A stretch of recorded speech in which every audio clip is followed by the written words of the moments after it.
بسم الله الرحمن الرحيم. واتل عليهم نبأ إبراهيم إذ قال لأبيه وقومه ما تعبدون قالوا نعبد أصناما فنظل لها عاكفين قال هل يسمعونكم إذ تدعون أو ينفعونكم أو يضرون قالوا بل وجدنا آباءنا كذلك يفعلون قال أفرأيتم ما كنتم تعبدون أنتم وآباؤكم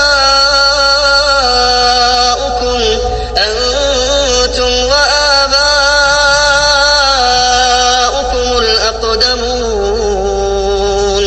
فإنهم عدو لي إلا رب العالمين الذي خلقني فهو يهدين والذي هو يطعمني ويسقين وإذا مرضت فهو يشفين والذي يميتني ثم يحيين والذي أطمع أن يغفر لي خطيئتي يوم الدين رب هب لي حكما وألحقني بالصالحين واجعل لي لسان صدق في الآخرين واجعلني من ورثة جنة النعيم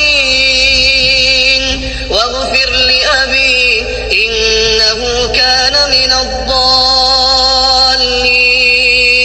ولا تخزني يوم يبعثون يوم لا ينفع مال ولا بنون إلا من أتى الله بقلب